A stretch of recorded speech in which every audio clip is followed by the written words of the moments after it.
Hey, thanks for tuning in to Lenny Schmidts Quarantine Comedy. How you doing? This is a show where we talk to entertainment professionals, all kinds of live performers, singers, dancers, musicians, actors, stand-up comics, a lot of stand-up comics, tons of stand-up comics, as well as below-the-line professionals. We have stage managers, some agents, some managers, some tech people, sound techs, all kinds of people. Basically, we talk to anyone, any entertainment professional who pretty much lost work because of the stupid COVID. I don't know if you know this, but close to 77% of entertainment professionals 77% of entertainment professionals lost 100% of their income. Many people are completely out of work. So this show gives you an opportunity to tune in with them, see what they've been doing, see what they've been up to, see what they're doing, how they're rearranging their careers to survive after COVID. And it gives them an opportunity to sell some merch, products, move some things, get some attention from you guys. Go to their websites, maybe buy a T-shirt, maybe buy an album. They don't have albums anymore. 8-tracks, cassettes, whatever they're selling. Digital downloads, tells you where their specials are at, ways you can support their show, support their acts, support the artists as much as you can during this COVID situation, and support artists, help them get back on their feet and get back out there. Art's very important for everyone. Also, if you want to support the show, honestly, you could do that by liking the video. It's very simple. Share the video also. It's just as simple. Subscribe to the channel. All those things are simple. They don't cost you a dime. They would help me immensely. They help me get more attention with YouTube, and they help the performers because then I can keep the show going. Also, if you want to support financially, we would encourage that as well. Do me a favor. Bam. There's some options right there above my head. LennySchmidt.com if you can, / if you can. Go to my website. You can Venmo me at Lenny Schmidt Comedy, or you can go to my Patreon page. There's a $1 option with every single one of those. If you see right here, you can go to my webpage. You can check out some stuff right there. There's a lot of buttons. You can, any one of those buttons, you can hit, you can donate $1, $5, $10, $50. On the website, there's actually a $10,000 page as well. I'm not going to tell you how many people have hit the $10,000 button, but it's none. That's how many people have hit the $10,000 button. So feel free. But it's there. If somebody wants to sponsor for $10,000, I am not going to talk you out of it. So feel free to support the show financially. We would appreciate it. We don't have any sponsors, no advertisers, no nothing. The show is solely supported by the artists themselves and you people that watch the show. I can't thank you enough for tuning in. We're here every Monday, Wednesday, and Friday on YouTube Live, and then the show's turned into a podcast thereafter. So if you're listening to the show in any of those formats or platforms, thank you so much. I really appreciate it. For now, do me a favor, just sit back, enjoy the show, enjoy today's show, enjoy today's guest. When you're done, if you enjoyed it and you want to support financially, please do so. Otherwise, just enjoy the show. Kick back, relax. Thanks for tuning in.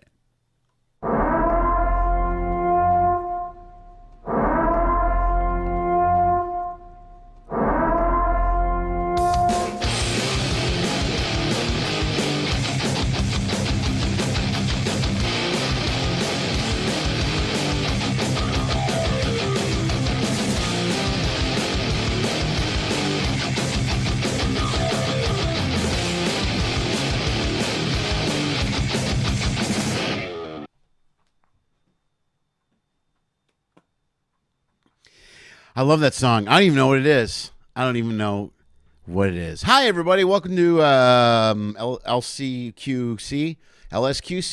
I'm trying to abbreviate the show. Lenny Schmidts Quarantine Comedy, man. Thank you guys for being here. I appreciate it very much. I don't know. It's good to be here. It was. This is the last show for the Thanksgiving break. This is it, man. We wrap it up for a week and take a whole breakdown, man. And then this Wednesday, I'll be baking several pies with my oldest, with Anna. And then Friday we'll be spending the holiday together. That's what we're doing, man. That's how we're rolling here at the Schmidt house for Thanksgiving. Thank you guys for tuning in and being here before the break. Also, a couple things real quick. First of all, thank you, Larry Warden, for throwing some money at the Venmo. Bam, or at the little thing right there.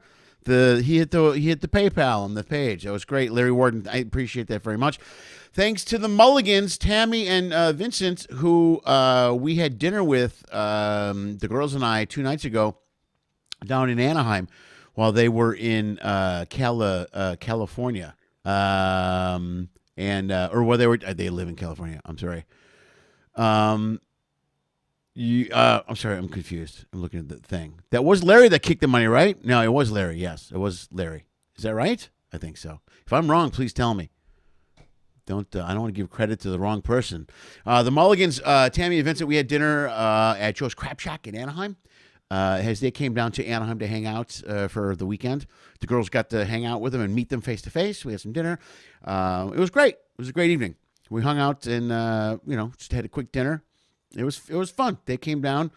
We didn't get any pictures. I don't know. I didn't even think about it until I looked at your pictures, guys, from the Tammy put up a thing for the weekend. Yay!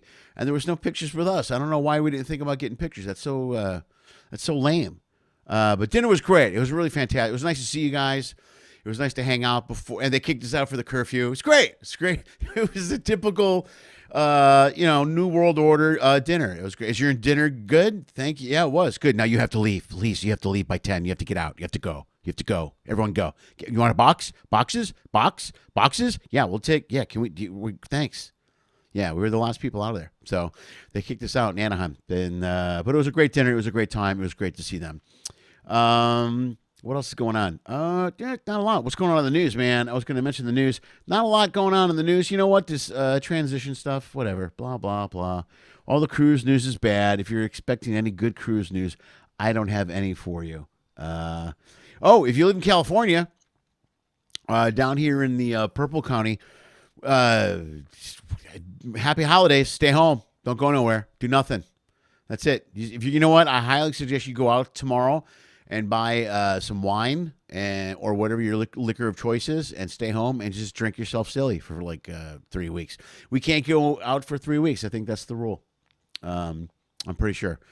So, yeah, we have new rules starting Wednesday. No more eating outside. None of that stuff is going on. Let me turn it down. We're a little bit loud here.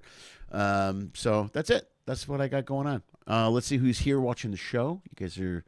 Everybody's here watching the show. We have a good turnout. Guys, do me a favor. Like the video. How many likes do I have? Let me see. This is where I always get nuts and yell at you guys. Let me see. Oh, we got a decent amount of likes. Oh, we're shy on. Someone's not liking the show.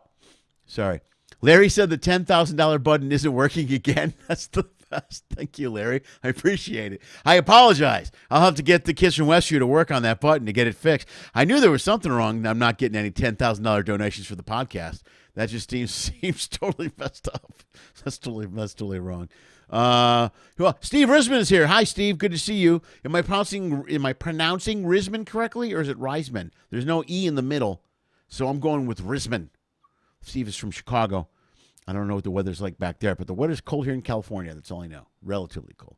Who else? Rachel Zimmerman, thank you for being here. Thank you so much. You're great. Also, Ray Jean Warden is here. That is the better half of the Warden couple. Yeah, I said better half. And the Mulligans are here. You guys are great. Thank you so much, everyone, for being here for the show. I really appreciate it. As I said, Jeff Shaw's here. Hey! Jeff Shaw's here. Yay! Jeff the Fun Dude. Everybody remembers Jeff the Fun Dude. I think he's got a gig. What's going on with my voice? Sorry. I think he's in Indianapolis. Was that last week? I had Laura said she was going to go see Jeff in Indianapolis. I believe it was last week. I hope you guys had the shows. I hope it happened. I haven't heard from Lori, so but Lori was going to go see you. If it was last weekend, then I'm sure she enjoyed the show. If it's next weekend or this weekend, she will go see you. But I'm almost 100% positive it was this weekend, Jeff. I hope the shows went well. Everyone say hello to Jeff. Very funny, talented guy that we've seen on the show 3 times. One time I screwed up his show. Speaking of screwing up, Larry and I couldn't get the connection working before the show. I don't know how we fixed it, but we fixed it. And we're just going to go with that. I literally said to him, well, restart the computer. Sometimes that all falls into place. And then, boom, there he was. And I go, what'd you do? And he told me, and I go, that shouldn't have worked. And I said, just don't touch anything. Let's just move forward, and let's just see how it goes. So Larry's going to be here. He's actually here. Oh, Jeff's shows were canceled. Damn it, Jeff. I'm really sorry to hear that, Jeff. And I'm sorry for Lori. I got to send her a message, man. That was a big weekend for her. One of my followers, Lori Solanka, you've seen on here. She works in a retirement home. She's a frontline worker, man, and she was going to get a weekend off to go see her brother for his 50th birthday. It was a big deal. It was a big dinner, and now I guess they canceled the shows. Man, Jeff, I'm really sorry to hear that. I mean, they're canceling stuff everywhere. So, but they're canceling stuff in Indiana. That's a bad sign. Indiana is one of those states that they just don't care. You know what I mean? Indiana, Wisconsin, they don't even believe in COVID there. I think the whole state looks at you stupid if you're wearing a mask. I'm pretty sure that's what's happening. So there you go. That's what I got. During the break, during the week, I'm going to be changing the intro to the show. I know a lot of people. Oh, okay, Jeff's got Looney Bins coming up. All 4. Excellent. Jeff will be doing the Looney Bins. I know they don't care in Oklahoma City about COVID. Go ahead, man. I was just there a few weeks ago. In fact, one of the guys that came to saw my show that I hung out with got COVID several weeks later.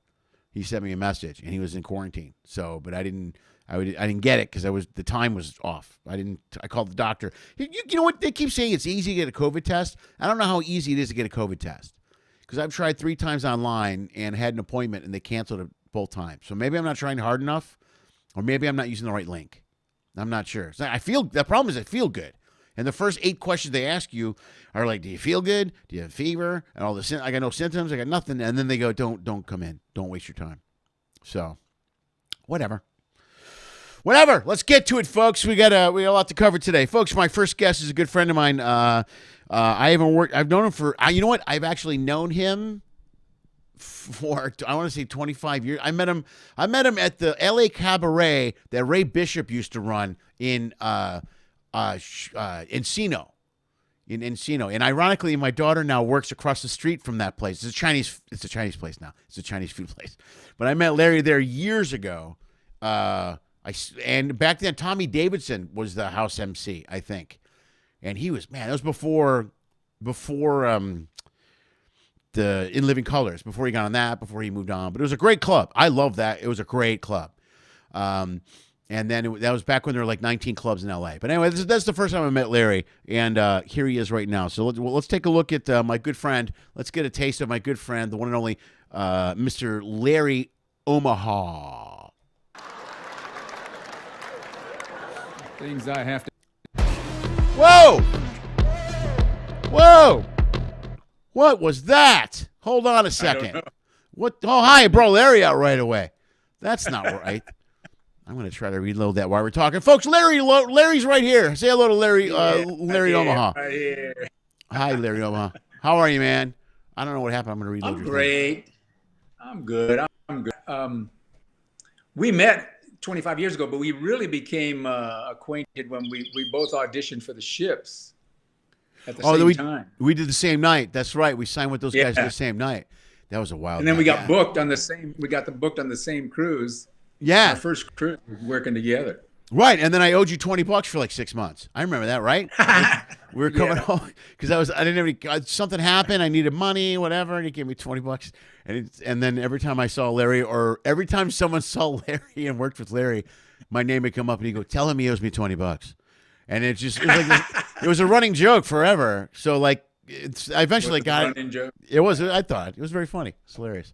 I'm trying to reload your thing. So how's it going, man? You're here in town here, right? You're here? Yeah, I'm up in Santa Clarita. Oh, good for you. All right, cool. Well, that's purple, right? Everything's purple now out here. Yeah, it's fine. I mean, everybody's pretty safe up here. Oh, that's good. Right on. Okay. It's all good, but like everybody else, I live alone, so I'm used to being alone. Whenever I would get off the ships, I enjoy just being alone at home. So this whole COVID thing is working out for me. Yeah, you know what? More comics have figured out especially if you work on ships. Well, I guess if you travel in general, we got used to the whole being alone thing. That wasn't really that hard. You know what I mean? So you spend so much time especially when you start traveling a lot. You're going from one place to another. It wasn't killing 9 hours in an airport or hotel somewhere wasn't really that hard. We could always find something to do. Yeah.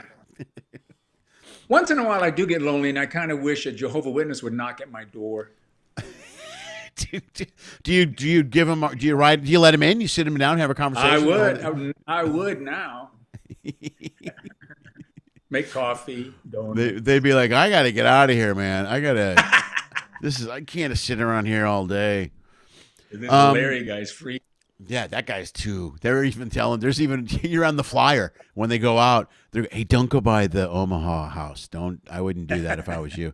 You don't have that kind of time. Are you doing have you done anything live on the road or anything, or what's your plan of attack? How you doing? I've done one live show just about 2 weeks ago. up in Montana.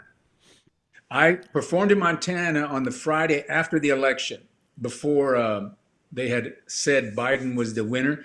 And then, Okay. so I did the show Friday night, and everybody in the audience were Biden type people. So it was a good show.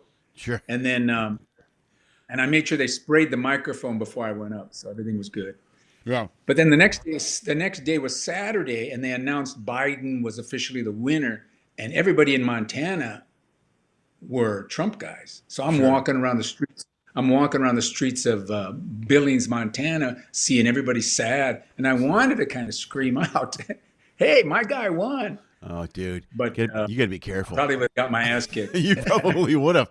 That's worse than like Roll Tide. You know what I mean? That's not. Yeah, That's not people get all over you and start to attack you. Well, I was walking around at the night of the election. I want to say, and the day after, I was walking around with. I have a hat. It's just a USA hat or a flag hat, and I had people come up to me. Sucks we lost, huh? I go, I don't know what you're talking about. I go, I'm not. I've had this happen a couple times. It happened when I was on a ship once. I was on a Norwegian ship, and it was during. You know what? It was during the midterms. And somebody came up to me after the show, and it was right before the midterms. This guy comes up to me, and I was working with Warren B. Hall, who's a guy out of Chicago who's black. Okay, and I'm not black, so I'm standing at the bar, and this guy comes up and goes, "Hey, so how you think we're gonna do this Tuesday?" I go, "What are you talking about? I have no idea what you mean." He goes, "I think we're gonna do better than people think we are." I go, "Dude, I am not a right. No, I'm not. I'm not. I'm anti-Trump. I'm not a Republican supporter in any way, shape, or form. I'm not into that's." And he's just kind of freaked on me and left. For some reason, I look like because I wear flannel and USA hats and stuff. So I look like one of those MAGA guys. So everybody sees me and they get all fired up, like, "Ugh!" And I'm like, "Well, all right, calm down. I'm not the guy." But it sucks. I can't wear anytime I wear, even my daughter who's 19, and she's so anti-establishment right now. She's deep in that teenage, which is great. I love that she's really into what's going on. Yeah, she's reading. She knows what something happens. She barges in here. "Dad, listen to what Trump said." I'm like, "Okay, all right, I got it." But she won't go out with me if I'm wearing the hat because you can't wear that hat. I'm like, "All right, fine." But it's kind of sad that you can't wear a USA hat anymore. He's bastardized the USA merch. Yes, he's bastardized a lot of things. Yeah, that's quite a few things. Yeah, right. But so that's the one show I did, just that one show, and then several Zoom shows, and I did do like you. I also do some acting, and so I booked a commercial, and so I got that tested. They stuck that thing way up my nose, to test me for COVID. Oh, how was that? So that was it was interesting. It only hurts. It's uncomfortable for 5 seconds. Yeah, it doesn't hurt. Right. And well, you don't feel many things scratching your brain, so I gotta imagine when that happens, it's got to be like, ooh. But I appreciate all kinds of weird, different experiences. So, it didn't bother me. Right. I mean, Yeah, because now you always can say, looking for material. Yeah. Absolutely. That's another bit. You know what I mean? Anything that happens, you're like, "Oh, sweet. I'll remember that." That's very cool. Yeah. Well, that's good that you booked. You're shooting something, man. That's good. That's great. I know. Yeah, that was a nice surprise to actually book something. Yeah. I book about one commercial every 5 years. I don't really have a commercial look. You don't? Why? Yeah, you do. Now you do. They're so diversified in commercials now. You know what I mean? Well, that's what I like to think, but maybe I'm just a lousy actor. Like, I wasn't going to say it, but if you're if you're going to bring it up, I say it all the time, man. I love that's everybody's out. By the way, everybody's out when they don't put commercials. Like, I just guess I don't have the look. Nobody goes to. I don't think I'm a really good actor. Nobody says that. Yeah. But whatever, Who are you? Are you one of those guys that are you locked down in the house, or are you getting out doing stuff? I get out. I ride my bike. I ride my bike every morning. Sometimes I'll do 5 miles. Sometimes I'll do 20 miles. And I cleaned out my garage totally. I even painted the inside of my garage. So it's a real nice workout area for me now. Oh, nice. The gyms are all closed. Yeah, I know. And so I stay busy that way. But I go out, I go to I go buy groceries, Yeah. and then I just cruise around, mostly on my bicycle. That's my big thrill every day, riding my bike. Yeah, dude, at least you're getting, yeah, but it's nice to be out in the sun and the air and, and get some fresh air. Yeah. We're lucky here, so that bro. works. You're down in Sherman Oaks, right? Yeah. Yeah. Yeah, but we're lucky here on the West Coast, man, because I don't know, my friends back in Chicago, man, if you're in the Midwest, this has got to be rough. It's got to be much more difficult coming up. I mean, I know you're supposed to stay in anyway, but, if those hikes, we go on hikes here. That's what we do. Is we're going to hike. Like I'll hike through the hills. That keeps me sane. It's so just with the wind and the sun, and it just really helps, man. It helps big time. And I would imagine you have also watched a lot of movies. I think I've watched every movie on Netflix. Well, I did. I try to watch. I've been binging. What did I just binge? I was a Supernatural guy, which is a TV show that just ended. And I got to watch that. I did all of Schitt's Creek. I got that all out of the way. We did watch the trial of the Chicago 7 again the other day, which was amazing. Yeah, really, really good, really. The Supernatural, I thought that was a teenage girl type show. Yeah, it is. I'm not gonna lie to you. It was a WB thing. It was a total WB. Remember the old days, the Frog or whatever, the UPN or whatever the hell it was. But it was WB. I want to say it was WB, and I got hooked on the show. I got hooked on the show on Ships, man, because I don't know if you remember before on Carnival in particular, they had TNT, and the international version of TNT in the morning they show all Supernatural. That's what they show all morning. So I would turn it on in the morning, and then I'd be watching Supernatural. And over years, I watched that show not in order, like in different episodes. So I was like, I should watch the show in order. Because it was on Netflix. I go, let me watch it from beginning to end. So I watched, it was 15 seasons. So they just had the last season, last episode last week. Yeah, I binged most of it and then caught up, and then COVID happened. And then when COVID happened, they shut down, they couldn't do the last 8 episodes, and they just did them recently. So I watched those. But yeah, it was a total, the girls were all into those guys, and yeah, I don't care. I'll wear that. Yeah. I don't care. Everyone gives me crap about Supernatural. It's not. I'm at the point where I'm like, I don't care. Whatever. I watch what I watch. Yeah, right. When I was younger, I might have been annoyed, but now I'm like, I don't care. Whatever. No. Yeah, you don't care anymore. I rewatched The Sopranos. I had to rewatch The Sopranos. That's great. It's even better the second time around. I bet that's something I should watch. I was gonna watch The Wire. Have you seen? I never watched The Wire. Yeah, Wire's great. I think that's the next thing I'm gonna watch because I've never watched any of it. So it would be like a first time experience for me. So I'm gonna check that out. But at that, I'm also into The Mandalorian now. I'm a big fan of The Mandalorian. I don't know if you watch that on Disney, but I love that show. No, they gave me Disney free for a year, but I haven't watched one show on Disney. You don't look like a Disney guy. I don't feel like a Disney guy. That's good. That's very good then. Oh man, but I'm always searching for stuff. I like spy thrillers that are well written and well acted. The Bourne, Jason Bourne type movies. I love those movies. Even anything like that, I'll watch that stuff. But other than that, I've totally fixed and painted everything around my place, around my home. Everything. Yeah. Everything. I even you'll never get this. My dining room chairs needed to be reupholstered. I thought, who can do it? And then I said, I'm going to do it. Yeah. So I reupholstered my dining room chairs. How'd they come out? I'll show you. Yeah, show me the chair. All right. Nice. Look at that. Very cool.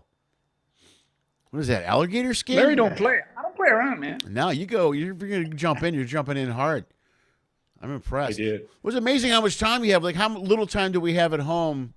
Because back when the traveling, I would travel a bunch and then be home for like 4 or 5 days. And I'd be like, I don't want to do anything. I don't want to do anything. I just want to relax. Yeah. I thought about all exactly. I just wanted to relax. And so I had all these things that needed to be done, and I finally did them all. Yeah. Yeah. And then you're done. And then now what do you do? Now what? Yeah.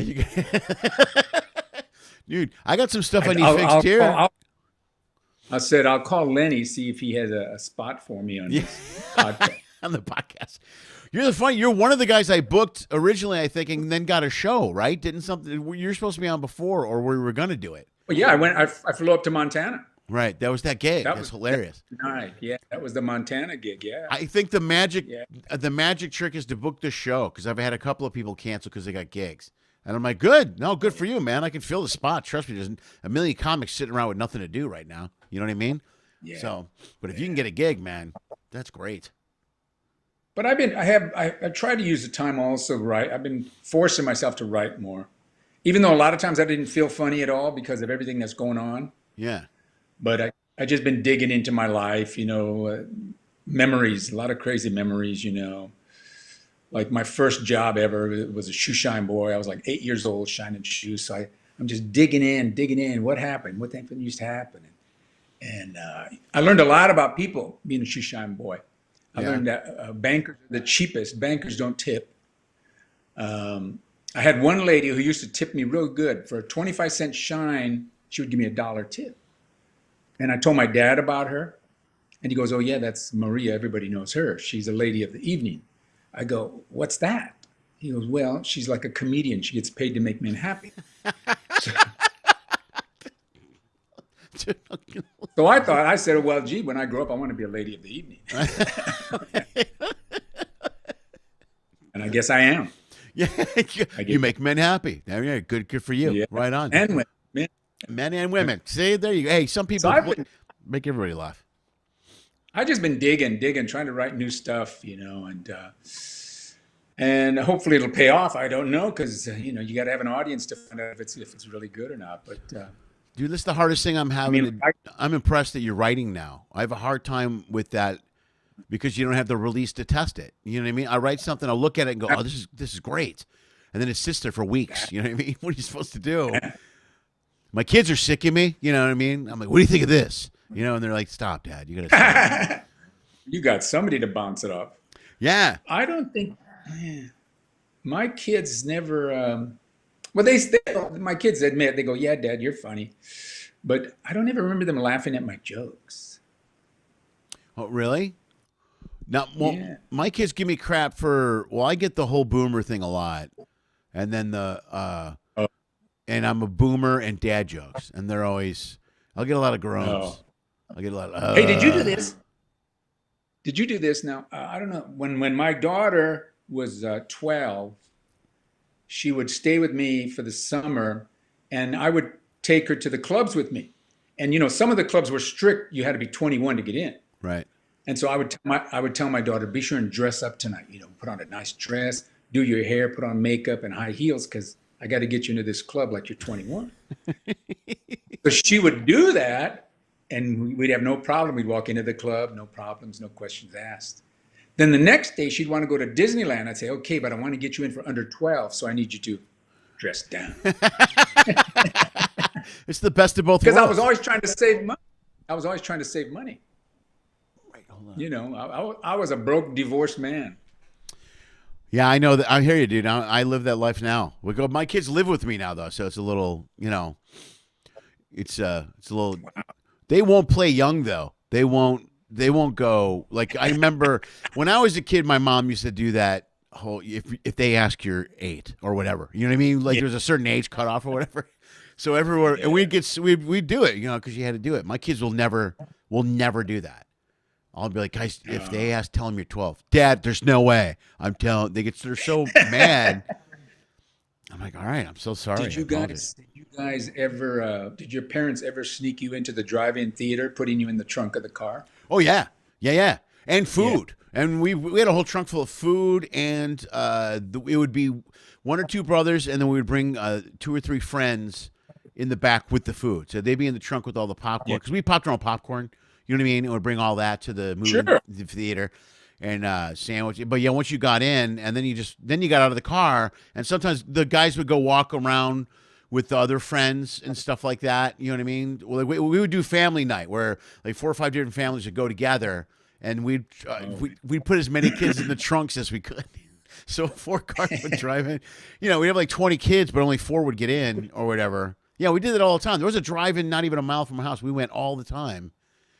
Man, those were great. I miss. Isn't that interesting how now they're doing comedy shows at some of these former drive-in locations? Yeah, I know. If you owned a drive-in, you know what I mean. You're like, I think I'm back. You know, you're all excited. You're like, you got something going on. Yeah, right. Big circle of life. Right. That's amazing. But we did that we did that all the time. We went to the drive-in constantly. Have you done an outdoor show yet? No. Yeah. No, not yet. I haven't done one. Hopefully soon. Talking about the cruises, what's the craziest cruise you've ever done?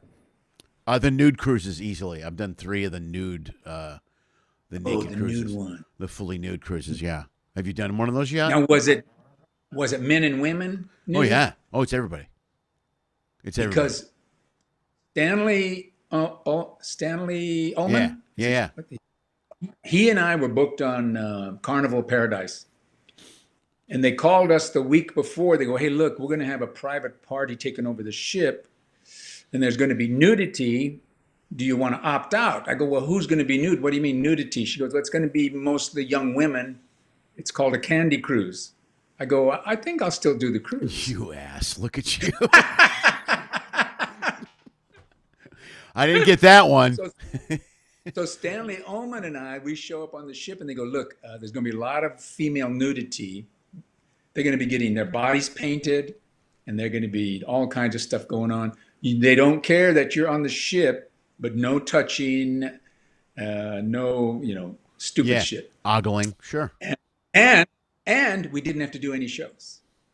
So they just paid us to be on the ship. Oh, see, that's funny. I did one of those on the Inspiration where some sort of private function. There was no naked people involved, but it was some sort of club. It was a club thing where everywhere, like on every deck, there was some sort of DJ doing something, and they brought their own comic. And they go, we're just going to have you do like a lighter load. And we did one show for 20 minutes, and that was it. Yeah.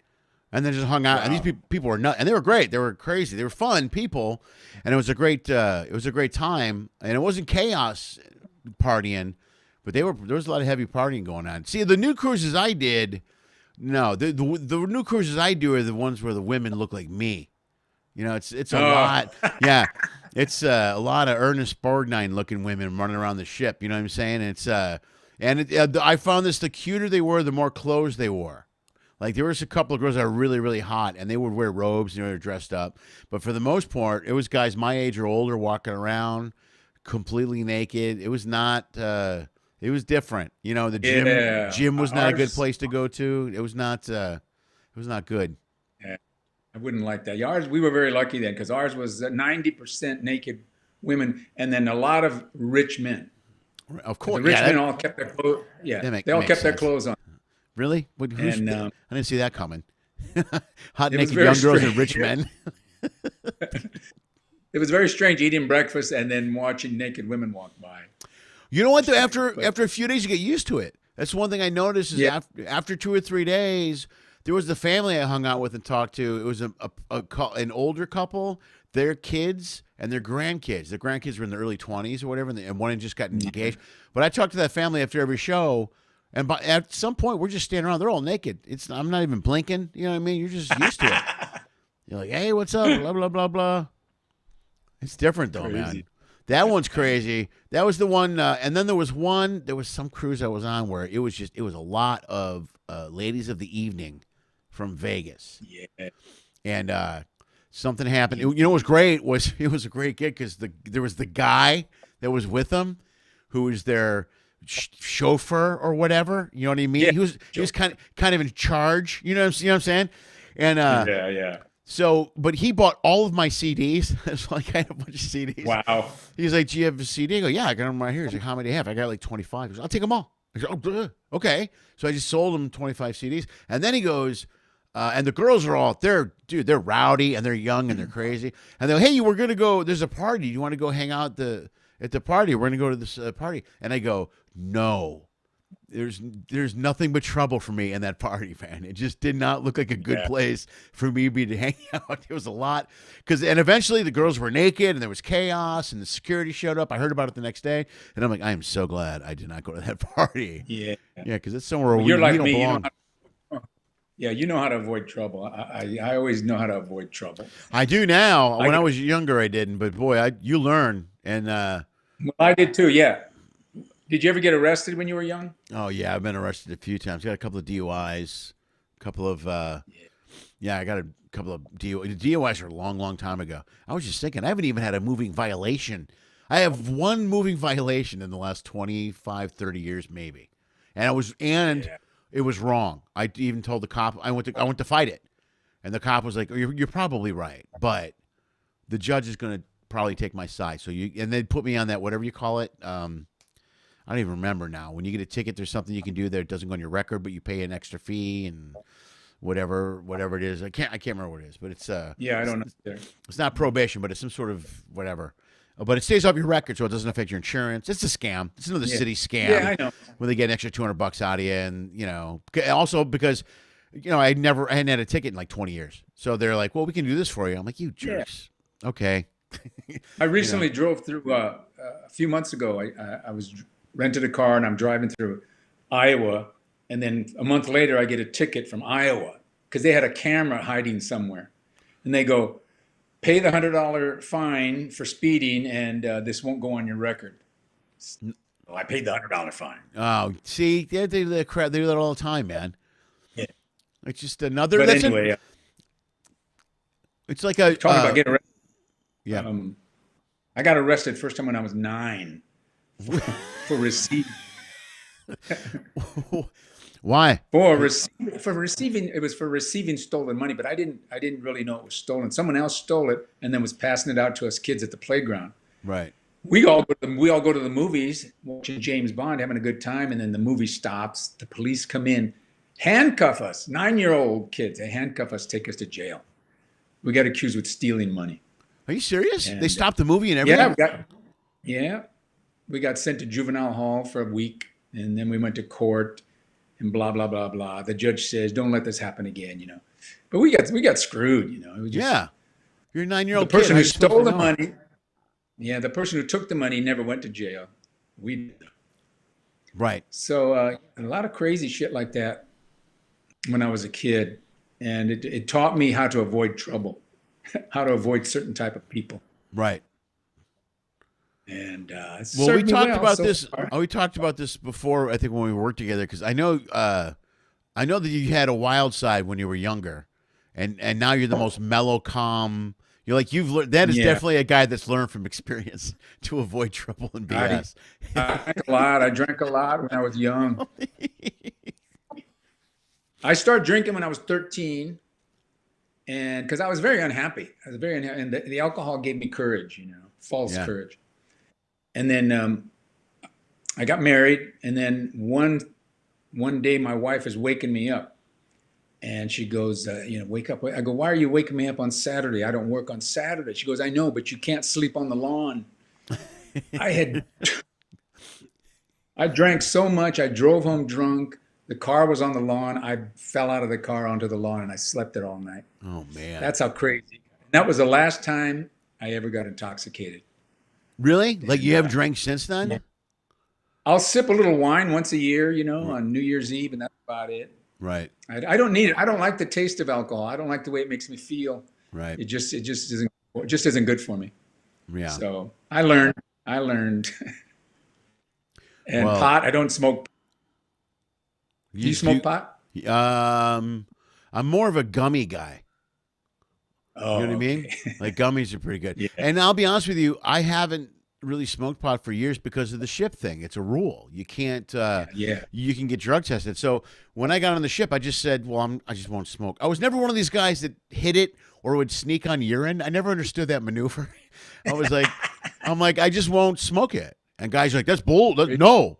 And I'm like, okay, I guess to each his own, but I just followed the rules. You know what I mean? But then when we shut down, so yeah, since we shut down, I've had gummies and I've smoked pot since then. But if I ever go back out, or if we ever go back on the ship or whatever, I'll just follow. I just won't smoke pot. I'll follow the rule. You know what I mean? I'm fine with that. And I'm not a big heavy pot smoker guy. Like one hit and I'm done. And I've never been into smoking it. I've had some edibles by accident. Oh, that's the worst. Strong. Yeah, no. Dude, you get the wrong edible, knock you out. Like a brownie, there was a blondie that someone gave me once. It was enormous. It was a big piece but I ate the whole thing. And I was high for like 2 days. It was the worst high ever because it was almost like what I think LSD would be, because I've never taken LSD or anything like that. But I remember I was so high for like 2 days, I got mad. I'm like, I can't take this anymore. You know what I mean? I'm like, I don't want to be high for 2 days. It was insane. I was hosting a show a few years ago, and I'm backstage and I see a plate of chocolates. I go, oh, chocolate. I pop one in. I didn't know it was an edible. And I could barely finish hosting the show. Oh, geez. There were birds were flying out of my ears. Man, I go, oh shit. That's crazy, man. I've only performed high once, and it was a long time ago, and I was working with Killer Bees, and he used to smoke a lot of pot. I don't know if he does anymore, but he used to smoke a ton back then. And we're going to the show, and he's like, you want to get high? And I'm like, yeah, what the hell? I'm just middling or featuring, and there was a short night and whatever. But, man, I was miserable. It was the worst show. I just wasn't – I mean, they were happy, but I hated it because I'm very high energy. I can be high energy, and I like to focus on what I'm doing. Like, I don't drink on stage anymore either. I used to drink on stage a lot, and I stopped doing that with ships too. And then I really fell in love with performing sober. You know what I mean? I really – because then I could pay attention to the material. I taped the show, and, you're quicker and all that stuff. But that was the last time I ever smoked pot performing again. I just couldn't handle it. Yeah. The discipline, what we have to do, especially like on the carnival ships where you can do 5 different shows. I do 5 different shows. I think you do too, right? Yeah. And that's one thing I loved about the ships is it forced me to become a better comic and a better writer. Yeah. Because you're going to have a good audience every night. Yeah. And I want to just bring new stuff to the stage. Yeah. Well, it's really cool too because some of those people see you. Like there's people. Most of the people that watch the show, I got to jump on and say hello to some of these people in a minute. But I like the fact that they see you. They'll come to all your shows. I mean, they'll come to all of your shows. So you don't want to go. Like people used to say their A show and their B show, and I always hated that reference because I would just go. All my shows are A shows in my mind. Yeah. And my friends are like, that can't be right. I go, well, it is, because if it's not good enough, I just write something else and get rid of it. Yeah. And then I'm not going to do a show that's half-assed or whatever. I just don't believe in that. Right. So I try to make – so then when they're seeing you every single night, you want to go out every night and prove to them – if you do this the night before, you want to stay at that level. You don't want to go up and have a bad show the next night in front of the same people, Yeah. So – but one thing, when I got on the ship, I didn't really plan on being on ships. But I'm like you, when I got on the ship – and plus, the more you're on ships, the more you're not really acting and you're in town. And then I got to a point where I was on a ship every week, and I go, well, I'm just going to try to become the best comic I can possibly be. And that's what I did. And then I started writing like a maniac, and you just write a lot, and I would tape shows. And I miss that more than anything on the ship. I mean, I miss the camaraderie and hanging out with people and stuff. But, man, I really got into doing stand-up again. I got into the art and the writing and the creating. And, I did 2 albums in the last 2 years and turned over new material for that. I miss that aspect. That's why I'm so amazed. I'm glad you can write, man. I got to find a way to try and write something. You know what I mean? It just seems hard for me to write stuff and then stare at it. I know. I have to force myself to do it. I have to tell myself, sit your ass down and do it. Yeah, and it's not always easy. Like right now, I don't know about you, but I've lost a few people to COVID, and I lost one last week who was really close to me, and that was really a heartbreaker. Sorry to hear that. And just don't feel like writing after that for whatever. Yeah. Death has always been in my life. It's very strange since the first person, I had a little girlfriend when I was like 6. She went in for heart surgery, died on the operating table. So that was the first time death came into my life. And then it's just like constantly. The neighbor hung himself. Another good friend when I was a kid drowned. we had a family reunion. My niece and nephew were killed during the family reunion in Oh my auto God. accident. Just, it's like some people react to death. Well, we all react differently. Yeah. Some people want to be alone. They want to be alone. They don't want to see anybody. And I understand that. I'll cry for a day, but then I want to be around friends and family. I just need that support system. So it was kind of rough last week when I lost a good buddy of mine, lifelong friend of mine, because I'm stuck here alone. Yeah. And but it's didn't mean to bring the show down, but that's just part of life. It's also part of what we're going through now, man. It's yeah. This is we've been talking about this recently in the show, especially with the holidays coming up. Everybody's life's been turned upside down, and let's talk, you talk about people losing jobs and money and all kinds of other stuff, but people are losing loved ones and friends and people. And man, this has got to be, the holidays are the hardest time of year for this type of stuff, you know what I mean? Emotionally, yeah. Yeah. So this year is going to be it's just going to be a rough year for a lot of people this holiday season, especially now with more shutdowns now. You know what I mean? Now they're doing, now it's no more going out. So. Yeah, I'm going to have Thanksgiving with my squirrel that comes out on the balcony. Are you really? Just have you grown a friendship with him? Are you guys tight now? That's good. Good for you. He eats my peanuts. I don't know if he'll eat my turkey. He might. He'll make an exception for you for Thanksgiving. You don't know. I'm actually going to do Thanksgiving on Wednesday with my friend Jimmy Burns. Okay. And just going to have like 3 of us get together. And Thursday I'll stay home and watch football. Yeah. I hope they play. We're doing ours too. I guess my brother Mike is coming over at night. We're supposed to watch that night game if there's a night game now. We don't know. I think there is. Yeah. But the Ravens just shut down their facility today because of COVID. They had some positives. Oh, I didn't know that. Yeah, it was Ingram and 1 or 2 other players have COVID, so I don't know how they're going to handle this going into Thursday.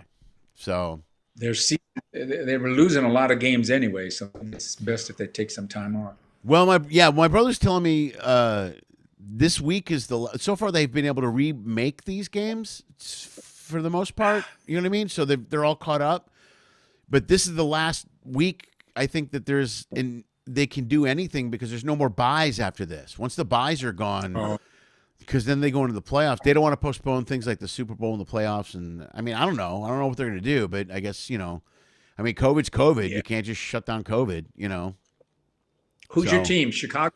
Yeah, I'm a Bears fan. Yeah, I've always liked the Bears, but right now I like KC and I like the Raiders. And they played last night. That game was amazing, man. That game was insane. I love that. Dude, that kid Mahomes, I'm telling you, every time I watch the announcers, they're talking about him, and I go, I'm really tired of hearing about this kid. But then I see him play, I'm going, man, they're totally right. This kid is just a badass. He is. When he got that winning touchdown was amazing. I thought the Raiders had that game. Yeah, fun times, man. I love it.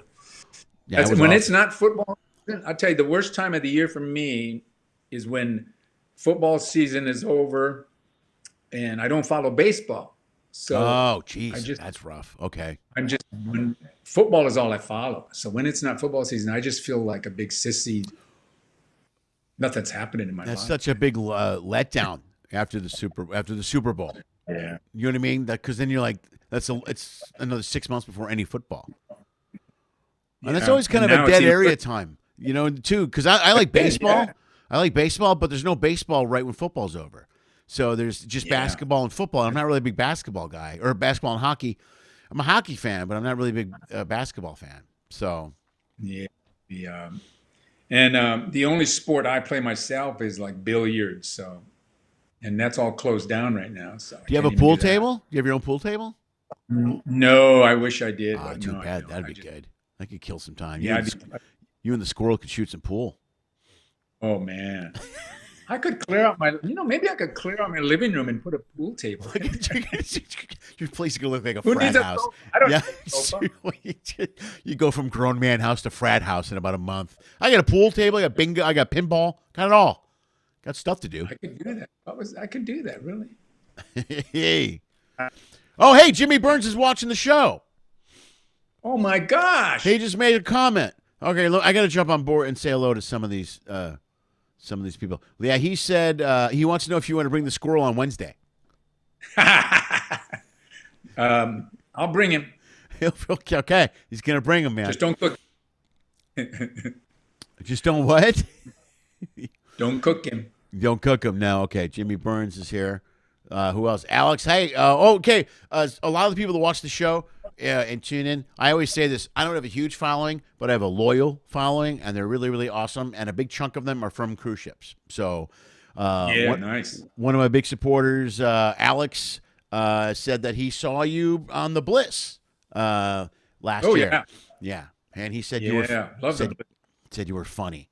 And make sure I say you're funny. Everybody else says I'm hi. learning. I'm learning. Every day I'm learning. Dude, I gotta admit, I worked with you early on in ships, and I think at that time you were only doing maybe 3 different shows or 4 or something. Yeah. But when we started, all I had was 3 shows. Yeah, but you got to 5 pretty quick, bro. You know what I mean? And it wasn't just crap filling time stuff. You're a really good writer. You get your stuff out there, and you built quick. You know what I mean? And it's really impressive because you do a lot of stories, but you do a lot of short. You have a lot of short jokes too. They're like 15 seconds long. Those always impress me. I don't know how. I can't be funny. I have to have time to tell a story. I can't tell a quick joke. But in order to write that stuff, man, that's perfection. That's wordsmith type stuff. Yeah, it's words. It's really.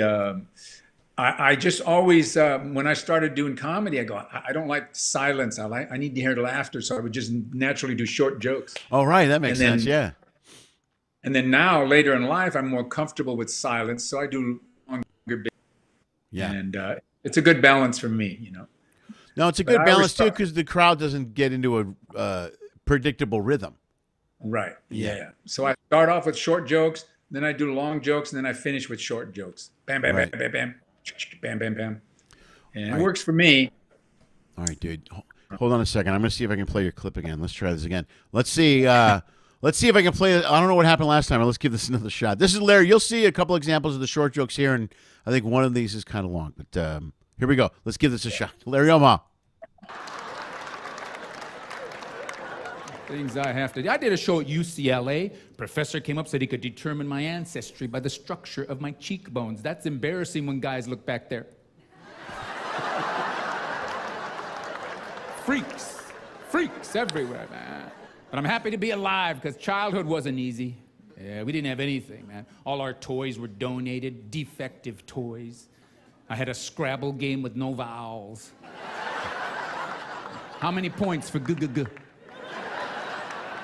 Even my model cars were up on blocks. Roaches would leave our house pissed off. I hated Halloween. Most kids love Halloween. Dress up as Mickey Mouse, Spider-Man, Batman. My father would dress me up as an immigration officer. Take me trick-or-treating in the Mexican neighborhood. 5 years, I got no candy. Went around the neighborhood banging on doors. I know you're in there. Hey, the clip worked. It worked. Very impressive. You are a magician. Yeah, not really. I'm really good at fixing mistakes. They're just always my mistakes. That's pretty much how I roll. Dude, great clip. Did I read right that was recorded in May? Is that right? That was recorded at a theater in Hollywood in 2010. Okay, then I'm incorrect. Okay. I thought I saw May of 2020, and I go, whoa, there's a lot of people in that room for a show. I'm like, there's no social distancing or anything. What the hell's going on there? That's good. That was from the Showtime special. Yeah, I don't know if I can leave that in the podcast, but because usually this is on YouTube. Yeah, you know what happens is I'll get a message from YouTube tomorrow that's telling me, hey, you've screwed up again. And I'll go, all right. So then I'll have to delete it out tomorrow, but we'll see. Whatever. Let's try to get away with it for now. I hate that. All right, whatever. What are you gonna do? Okay, Alex said he saw you on the ship with Flip Schultz. Flip Schultz. Yeah, who just moved to Florida. He moved back home to Florida. He did? Yeah, I bought a bunch of his furniture. Wow. Yeah, he would do. You know what? he had a great point. He was. Well, that's right. He got divorced, didn't he? Yeah, they got divorced a while ago, and she lives with April Macy here somewhere, I think. But he was like, it was COVID. Nothing was going on. There was no ships, and he was like, and he could be closer to his family. So what he did was he sold a bunch of furniture. He moved back to Florida. He said, I'll come back eventually, but for now. And he was you can work in Florida. There's some places in Florida that you were able to get some work done, like at the Tampa area and some other places. So he was getting up at the improvs and stuff like that. So, yeah, but he was, I know a lot of people that are leaving California lately. I ponder it, I think about it because I have family in Chicago. So I thought, maybe I could move to Chicago and hang out. But I love Chicago. I would miss the sunshine, man. I would miss the sunshine and riding my bike in the hills, and no snow. I don't like snow. Well, there's sun in Chicago. Yeah. They have sun. But not all around. No, not all year round. No, winter is not pleasant. Winters from November till probably late March, early April is not a good time. I know that they have to when it snows real heavy. You got a lot of trouble parking over there too. Yeah, I used to have a house where we parked on the street, and you would have to go out there and shovel the street, and then people would put chairs in the street to keep your parking spot. And save your parking. For a while, they wouldn't let you do that. They would give you tickets and stuff like that. But I was like, man, if you shovel that and you put a chair there, I think you should get that. You know what I mean? You should get that. You know what sucked worse is when you were parked on the street and you got hit with snow overnight and the plows came through before you went to work, and you go outside and all you had was piles of snow up and down the road, and you had to go around wiping off plates to try to remember which car was yours. That was a huge pain in the ass. There was nothing worse than shoveling a car out and then getting halfway through or almost done with it and realizing it's not your car. That sucks. That's crazy. I've never done that. Yeah, I've done it. I've done it a couple of times because the plows are so deep and you get about 4 inches in. I just try to get the color's the same. You're close enough. That's why I always try to get to a plate or get to a window so you can look inside the window real quick. You know what I mean? And go, yeah, that's my stuff. That's my stuff. Yep. That underwear in there. Hey, that way no one's going to take it. All right, people are asking me questions now. I guess I'm going to throw you one of these questions, man. Let's do that because Alex, by the way, I put bananas out here, Alex, just for you to see those. I know that those are important to you. Alex wants to know what your craziest comedy story that comes to mind is. Do you have a craziest comedy story? Yeah, I have one. I have a couple, but the one that I talk about a lot is that I worked in Saudi Arabia. I went over there with Fluffy, Gabriel Iglesias. Right. And they told us ahead of time, don't make any jokes about our religion or our women. No problem. Okay. I didn't do any jokes about their religion or their women. I did jokes about my religion. Right. And I did a joke about Michael Jackson talking to God. Uh-huh. So I get off stage and the organizer comes running backstage. Lenny, you cannot do jokes and talk to God. We do not talk to God. We do not know what God sounds like. I said, okay, I won't do the joke anymore. But if you ever wonder what he sounds like me. And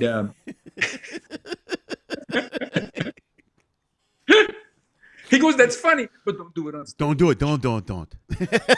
So then the next night, I do another show in Saudi Arabia. I don't do the Michael Jackson joke, but I tell jokes about my relationships. Okay.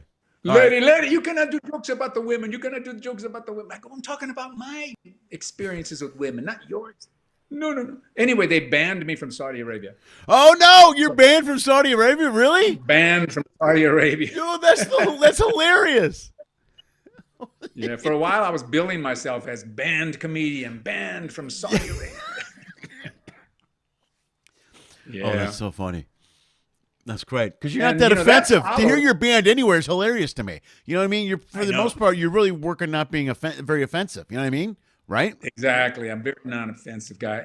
Yeah. And that followed a fantastic experience performing in Amman, Jordan for the Amman Jordan Comedy Festival. The King and Queen were in the audience. Oh, they invited us to the palace, and they invited us to the palace after the show. So we got to hang out and eat dinner with the King and Queen, and we're sharing stories. And it was just fantastic time. And after we'd done eating, the king takes us into his shooting range. We got to shoot all his guns. Oh, no way. Oh, no way. Dude, that is cool. I mean, he let us shoot every gun from a Derringer to a 9mm to an AK-47 to a shotgun, all of them. Oh, dude, that's and pretty it was impressive. fantastic.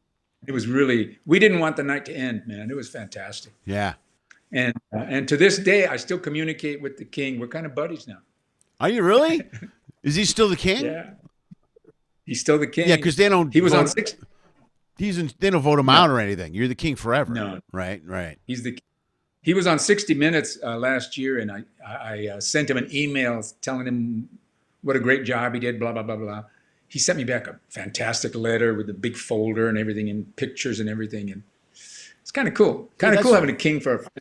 Dude, that's very cool. Are you kidding me? I don't have any friends that are kings. I have friends that are kings in their mind, maybe. We got those. Yeah, right. Dude, that's good. That's a good one. Here's another. Those are two of my best stories. That's a good one. I like the king story, but I love how you're banned from Saudi Arabia. Are you still banned from Saudi Arabia? Oh yeah, somebody was going to book me to work over there a few years ago, and then he goes, "Oh, I just was told I can't book you. You're banned." You're on the no. Oh, that's kind of hilarious to me. That's great. All right, man. You crushed the wrong people. Yeah, boy, I'm a rebel. Yeah, you are. Yeah, right. A couple of jokes about your girlfriend really ticked him off the wrong way. Well, any other good questions? I'm looking. Hey, wow, Robin Greenberg says she has a pool table in her living room. Why didn't you mention that months ago when you started watching the show? I would have come up to play pool. Oh, here's one question that neither one of us, I think, want to answer. One is, it's Alex again. He wants to know the nicest comic we ever worked with and the biggest asshole we ever worked with. Well, I can tell you the nicest is sure, I know. Gabriel Iglesias. He's really the nicest guy out there. Kind, generous. When you work with him, he bends over backwards to make sure you're comfortable, and he says, "Do whatever you want on stage. Don't worry about anything." Oh, that's pretty cool. Everything's 5-star accommodations. Yeah, I bet that's cool. Yeah, it's really nice. Dude, how's that nice doing those auditoriums, man? How's that feel? It's got to be pretty impressive. It's really, the first time I worked with him and doing those big theaters, I go, wow. Because the waves. And then we did Madison Square Garden. Right, yeah, right. Man. The waves of laughter, waiting for the waves of laughter to stop. It's just incredible. But my worst comic, there's probably a few in that category. Yeah. I don't know. The nicest I ever worked. Who's your nicest? I don't know. I'm trying to think of the nicest I ever worked with. Years ago, I worked with Jeff Cesario years ago when I was starting out, and Jeff was really cool. But I got to think, I didn't work with him, but Brian Regan. One night I was in Vegas, and I was playing MGM. And I went across the street to Harry's place, to the Laugh Factory, and we were just kind of hanging out, a bunch of comics. And Brian stopped by, and I ended up hanging out with him all night. We watched Carl LeBeau's show. He was so cool. We went downstairs to the bar, and I went to buy a bunch of drinks for everybody, and Brian wouldn't let me buy drinks. And he was just he was great. It was the first time. I knew Dennis. I've known Dennis for a few years, but I'd never had a chance to meet Brian. And Brian's another guy who's not offensive, very funny, clean comic. Dennis also is not very offensive, but very clean comics, but brilliant writers, like great comics, great writers. But Brian was amazing. He was just really nice all night long. He just hung out, and he was really sweet. The biggest asshole I ever worked with. I know who it is. Kind of. I don't know if I can't mention who it is. It's a guy. Yeah, I know. I don't want to mention names either. I can tell you he's a ventriloquist, and it's not Jeff Dunham. Oh, all right. Okay, so that was it. Besides that, I think that's everybody. All right, man. All right, dude, we're gonna go. We're gonna wrap this up. I think we're over an hour. We are over an hour. It just went without a hitch. This is good. Yeah, it's good, man. Larry, man, thanks for being here. Jimmy Burns stopped in. He can't wait for you to bring the squirrel over on Wednesday. Jimmy Burns and Jeff Shaw were here. We had a couple of comics watching the show. Very nice. Everybody liked the video. Thanks for. And if anybody wants to buy my CD or DVD, go to my website, LarryOmaha.net. Okay. And anything else you want to plug? Because what I'll do is I'll take all your information, I'll put it in the bio, and then people, when they see the video, they can look right down. There's a link to your website. There's a link to your products. There's a link to all that stuff. So I was looking at your website earlier. All I have is it's a clean CD, a family CD that I taped during a family show. Right. On, on a ship? Yeah. Oh, really? Nice. And, yeah. And the DVD is adult rated. But anyway, no, I don't have anything else. I don't have any T-shirts. I don't have any hats. I don't have any thongs to sell or anything. That'll get you banned from Saudi Arabia. I'll tell you right now, if you're selling a thong after the show. I'll sign it. I'll sign it for you. I need a fine tip marker, though. Yeah. Hey, what if you recorded on the show? Let me ask this real quick. How did you record it on the show? Did you have the sound guy do it for you, or did you record it on the ship yourself? I have, believe it or not, my phone has a superb sound system built into it. Really? I recorded straight from my phone, and then I transferred it to my computer, and then I edited it. I adjusted the volume and stuff. Mixed on my it and stuff, and it came out great. That's genius. That's great. Good for you, man. That's really awesome. I've done a similar maneuver with cameras. One of my albums is recorded. It's a mix of sound from my camera and then from the mic, because they only had a mic sound, but we didn't have the room mic'd. So, so I had to mix both of them together. But that's great. If you can get off your phone, that is awesome. That really is. Yeah, great. Good for you. And I talked a lot in my family show. I talk a lot to the kids that are in the audience, and you can hear everything. You hear the kids? Yeah, that's great. Even better, man. That's very cool. Oh, that's a win-win. That's perfect. Well, good for you, man. That's awesome. I'll put your website in the description in the bio. Thank you very much, man. Enjoy your Thanksgiving. Stay healthy. Stay good. You too, buddy. Yeah, I wish you the best. I'll see you soon out there again, man. Take care. I hope so. Folks, say goodbye to Larry Omaha. Have some respect. Let's go. There you go, everybody. A little respect. A little respect. Just a little bit. That's Larry Omaha. Here, while we're here, we're going to do this really quick. You guys are great. Thank you so much for tuning in. I appreciate it. Also, I'm going to take an opportunity to what happened here? Oh, here we go. I want to check I have a new camera. I want to do this now at the end of the show. I don't know how this is going to look. But we're going to give it a shot. It's a little choppy. Yeah, I don't know how it's going to look on the internet, but I wanted to see how it came through. That's my new cam. That's the new camera I have. It's right there. I don't know if I'm going to be able to use that for web stuff, but we're going to find out. You guys are great. Thank you so much for tuning in. You guys are the best, as always. Thanks for being on the show. Enjoy. Happy Thanksgiving, guys. I wish you the best. Happy Thanksgiving. Boy, that does look awkward, doesn't it? Yeah. Yeah, we're going to close out this way. Happy Thanksgiving, guys. Enjoy yourselves. Have a good time. This is a tough time, and a lot of us can't be with a lot of the people we want to be with.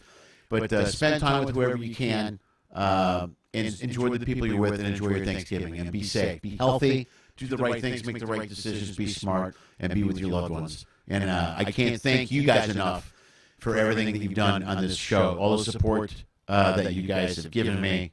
Hold on a second. I'm going to go back to this because this is making me crazy. I'm sorry. The camera's giving me a headache. I can't thank you guys enough for all the support. This is 122 shows in. Some of you have seen almost all of these shows, and I can't thank you enough. The first 50 to 60 were very rocky, and some of them are only 20 minutes long. Some of them are weird. Some of them have no graphics. Some of them have really no sound and then problems. But all you guys that stay and watch the show on a regular basis, I can't thank you enough for your support on a regular basis. It means a lot to me. These shows are a lot of fun for me. I enjoy doing these. And I know you guys, the guys that tune in enjoy the shows as well because you're here all the time. Otherwise, you wouldn't be here. So I'll see you next week on Monday. Let's see who's going to be here on Monday.